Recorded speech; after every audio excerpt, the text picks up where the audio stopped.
Bet horse racing on DRF Bets. We'll match your first deposit of $200. Get free expert picks and past performances, plus weekly cash back.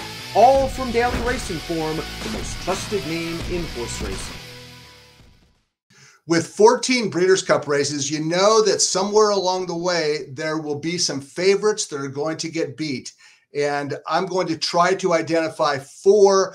I don't know if I want to call them vulnerable, but they are relatively low odds horses that I don't have any interest in backing for reasons that I will explain. 1 on Friday, 3 on Saturday, and we're going to start off talking about the Juvenile Fillies Turf. It's race number 8 on Friday, and there's a look at the first 10, and the favorite on the morning line. I wouldn't normally knock a horse at 4-1 because that's not a bad price. But Meditate at 4-1 as the favorite on the morning line, I suspect is potentially, well, vulnerable for reasons that I will explain. Let's take a look at the rest of the field. It's a field, 16 entered, 14 can run. We have 2 on the also eligible list, those being Bling and Alluring Angel. There are some long shots drawn outside, numbers 11, 12, and 13, G. Lori, Midnight Mile, and Zajera, who all have a chance. But in this segment, I want to talk briefly about Meditate. She's the 4-1 favorite on the morning line, and here's why I suspect that she might not be worth backing at a short number. First of all, Europeans have a surprisingly low rate of success in the Juvenile Fillies Turf. The top 2-year-old fillies in Europe, once they establish top class, they are usually put away for winter and come back in the prestigious 3-year-old filly races the following spring in Europe. Secondly, Aidan O'Brien has started 15 runners in the Breeders' Cup Juvenile Fillies Turf. He's the trainer of Meditate, who, by the way, won her first 4 starts, and then she finished second in back-to-back Group 1s. Aidan O'Brien has started 15 horses in this race, 0 wins, 3 seconds, and 2/3. Here's another reason why I think Meditate could be vulnerable.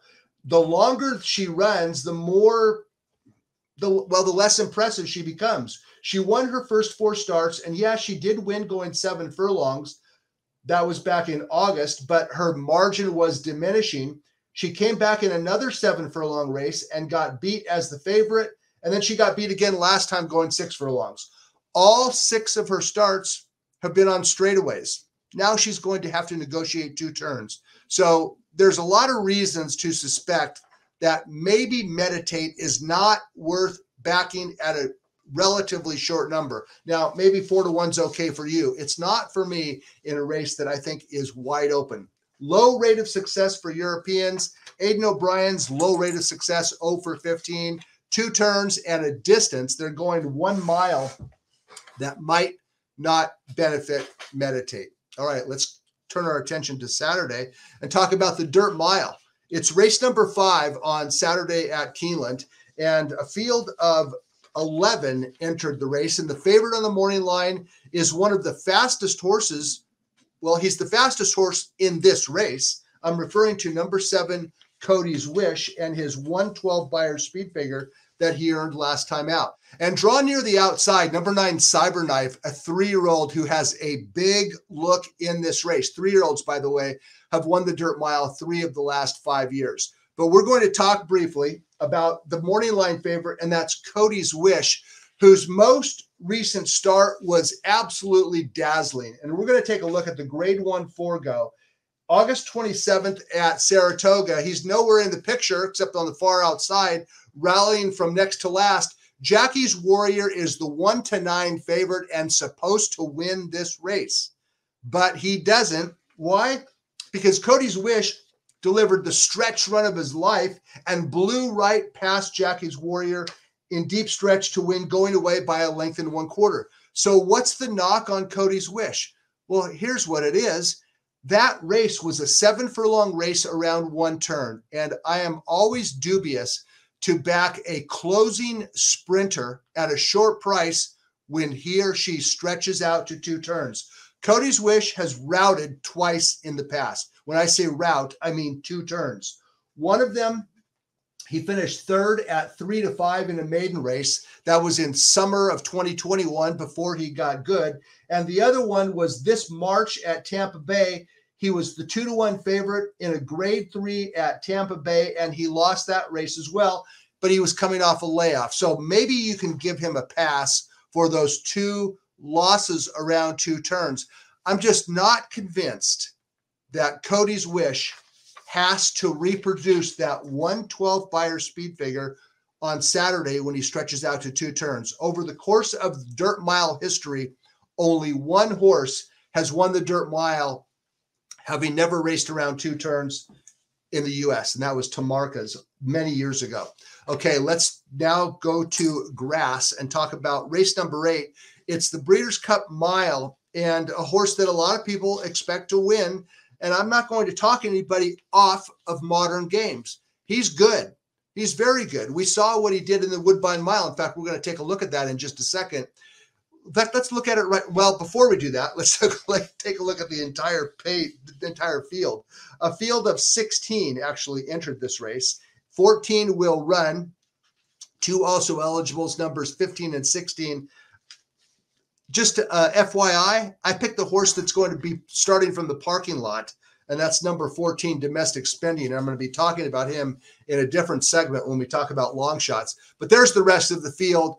Let's talk about Modern Games, who is a very good horse and has been for a long time. He won the Breeders' Cup Juvenile Turf last fall at Del Mar, and he's had an outstanding campaign this year, including his most recent U.S. start. It was September 17th at Woodbine in the grade 1 Woodbine Mile, and Modern Games absolutely dazzled. That's him in the blue Godolphin silks, swinging to the outside.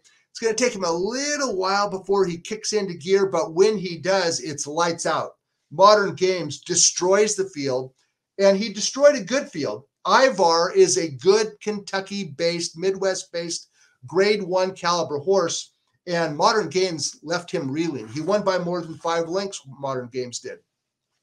Here's the thing about Modern Games and his 112 Beyer speed figure that he earned in the Woodbine Mile. That race fell apart up front. All the front runners backed up. The race was dominated by closers. Modern Games took advantage of the race flow because he is a very good horse. And when a good horse gets favorable conditions, he or she generally delivers, and that's exactly what Modern Games did. Now, trainer Charlie Appleby could have just put him away for a couple weeks anyway, Modern Games, and brought him into the Breeders' Cup Mile fresh.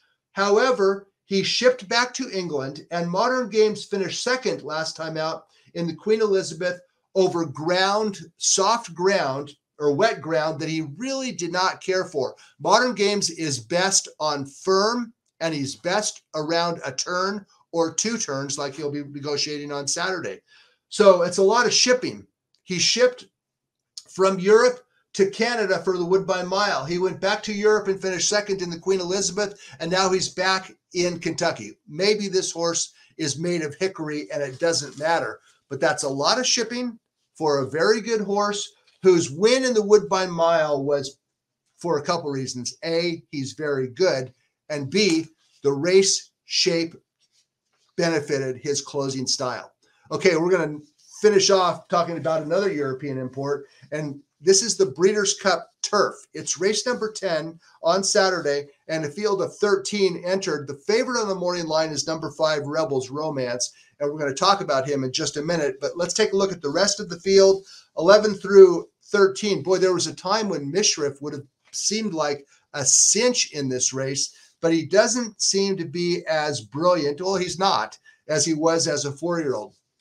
If he returns to form, he has a big look, but I'm not sure that Mishriff is the same horse at age 5 that he was at age 4. We're going to talk about Rebels Romance, and here are the reasons why I suspect he's not worth betting at a short price. When was the last time you saw a horse win back-to-back Group 1s in Germany and then come over to the Breeders' Cup and be favored in the Grade 1 Breeders' Cup Turf against an international field?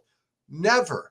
And there he is, Rebels Romance, 3-1 off of back-to-back Grade 1 wins in Germany. $150,000 purses in both those races. against modest company. Now, I'll say this about Rebels Romance. Since switching to grass, he's never lost. 4 for 4. He did win a Group 3 in England in late July. So he does have some European form. When I say European, I mean, I'm talking about France, Ireland, England. That's where the best grass racing. It's not in Germany, that's for sure.